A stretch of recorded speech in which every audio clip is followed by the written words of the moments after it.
எனக்கு ஒரு டவுட்டு, மண்டையே வெடிச்சிரும் போல இருக்கு. என்னடி புதுசா டவுட்லாம் வருது உனக்கு? சரி சொல்லு, என்ன டவுட்டு? இப்போ எல்லாம் அல்லாஹ் விதிச்சபடி தானே நடக்குன்னு சொல்றோம். அப்ப ஒருத்தவன் கெட்டவனா இருக்கிறதும் விதி தானே. அல்லாஹ்வே அவன் கெட்டவனா இருக்கணும்னு விதியில எழுதிட்டு அப்புறம் எதுக்கு அவனை நரகத்துக்கு அனுப்பி தண்டிக்கணும்? ஓ, இதுதான் உன்னுடைய டவுட்டா? நிஷா, ஒரு சின்ன எக்ஸாம்பிள் சொல்கிறேன் கேளு. நம்ம காலேஜில் நம்ம மேக்ஸ் மேம் இருக்காங்கல்ல, அவங்களுக்கு நம்ம கிளாஸில் யார் யார் எப்படி படிப்பாங்கன்னு நல்லா தெரியும் தானே?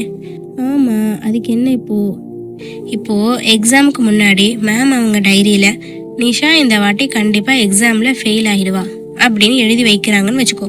அந்த மாதிரி நீயும் படிக்காமல் போய் எக்ஸாம் எழுதி ஃபெயில் ஆகிடுற.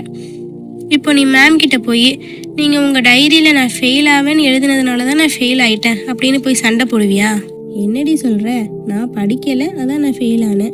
மேமுக்கு நான் படிக்க மாட்டேன்னு முன்னாடியே தெரியும், அதனால் அவங்க டைரியில் எழுதி வச்சாங்க. இதில் அவங்க என்ன பண்ணுவாங்க? எக்ஸாக்ட்லி அதே தான் இங்கேயும். அல்லாஹ் நமக்கு நல்ல வழி கெட்ட வழி ரெண்டையும் தெளிவாக காட்டிட்டான். கூடவே சுய அறிவுங்கிற பெரிய கிஃப்டையும் கொடுத்துட்டான். புரியலையே, கொஞ்சம் விளக்கமாக சொல்லு. அதாவது நீ எந்த வழியை தேர்ந்தெடுப்பா என்பது உன்னுடைய முடிவு.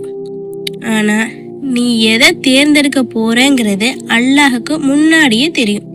அவனுக்கு நிகழ்காலம் எதிர்காலம் எல்லாம் ஒன்று தான். நீ தப்பான வழியை தான் தேர்ந்தெடுக்க போற அப்படின்னு அல்லாஹுக்கு முன்னாடியே தெரிஞ்சதுனால தான் அல்லாஹ் அதை விதியில எழுதி வைக்கிறான்.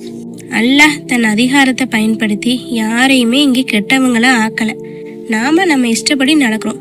நம்ம எப்படி நடக்க போறோம் அப்படிங்கிறது அல்லாஹுக்கு முன்னாடியே தெரியும். அவ்வளோதான் வித்தியாசம். அப்பாடா, இப்போதான் என் மனசுக்கு நிம்மதியாக இருக்கு. எல்லாம் நம்ம கையில் தான் இருக்குன்னு சொல்லு. கண்டிப்பா. அதனால தான் நாம செய்கிற செயலுக்கு நாம தான் பொறுப்பு.